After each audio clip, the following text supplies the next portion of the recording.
So maybe all bets are off, right? Maybe we just break all the rules and go in all different places, all different lighting, all different hairstyles, all different hoodies, maybe even jammies. Who knows?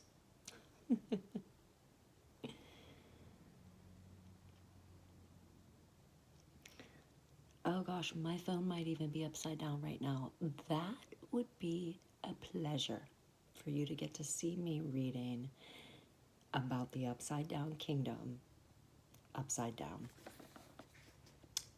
Passion Translation, Matthew chapter 2. Jesus was born in Bethlehem, near Jerusalem, during the reign of King Herod. After Jesus' birth, a group of spiritual priests from the east came to Jerusalem. Listen, here's the super cool thing about the Bible, and we are only in chapter 2.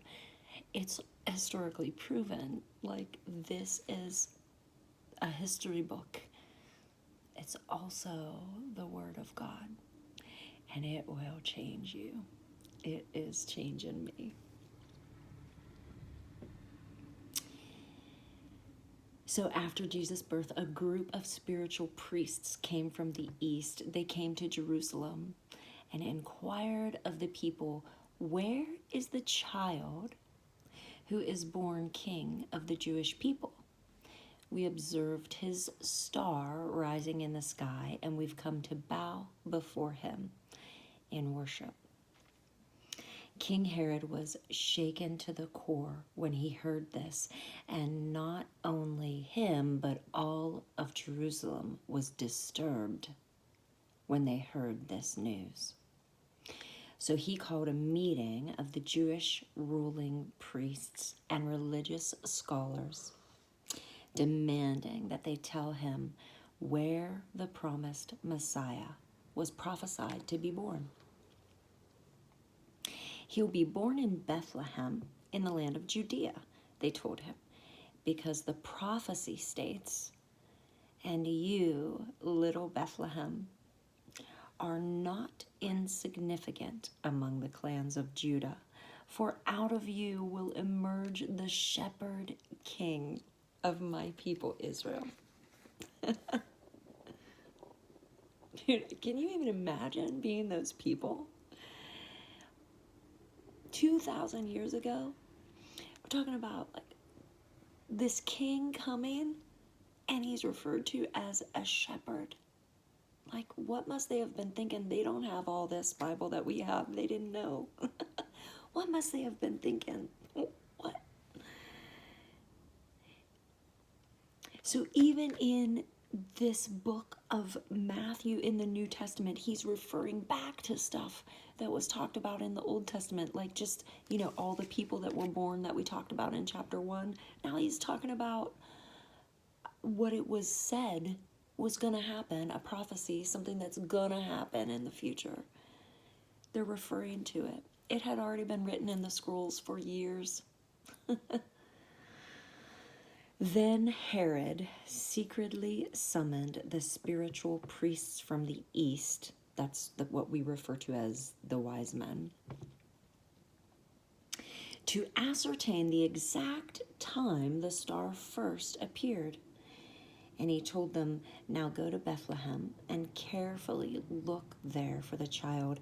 And when you've found him, report to me so that I can go and bow down and worship him too." And so they left, and on their way to Bethlehem, suddenly the same star they had seen in the east reappeared. Amazed, they watched as it went ahead of them and stopped directly over the place where the child was. And when they saw the star, they were so ecstatic that they shouted and celebrated with unrestrained joy. When they came into the house and saw the young child with Mary, his mother, they were overcome. Falling to the ground at his feet, they worshipped him. Then they opened their treasure boxes full of gifts and presented him with gold, frankincense, and myrrh. Afterward, they returned to their own country by another route because God had warned them in a dream not to go back to Herod. After they had gone, Joseph had another dream. An angel of the Lord appeared to him and said, "Get up now and flee to Egypt. Take Mary and the little child and stay there until I tell you to leave, for Herod intends to search for the child and kill him." So that very night he got up and took Jesus and his mother and made their escape to Egypt and remained there until Herod the king died. All of this fulfilled what the Lord had spoken through his prophet. "I summoned my son out of Egypt." When Herod realized that he had been tricked by the wise men, he was infuriated. So he sent soldiers with orders to slaughter every boy 2 years old and younger in Bethlehem and throughout the surrounding countryside, based on the time frame he was given from interrogating the wise men. This fulfilled the words of the prophet Jeremiah. "I hear the screams of anguish, weeping and wailing in Ramah. Rachel is weeping uncontrollably for her children, and she refuses to be comforted because they're dead and gone."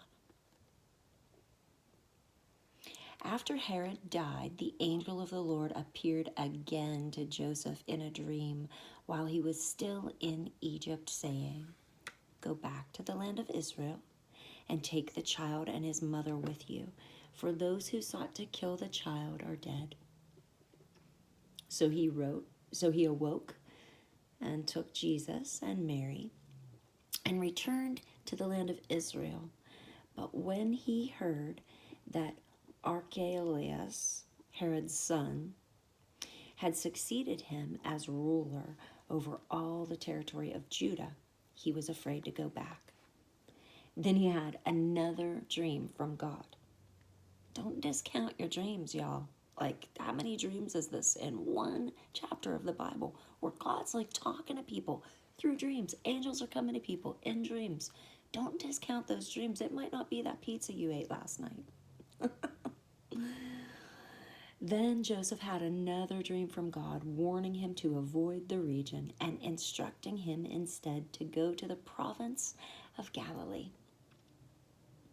So he settled his family in the village of Nazareth, fulfilling the prophecy that he would be known as the branch.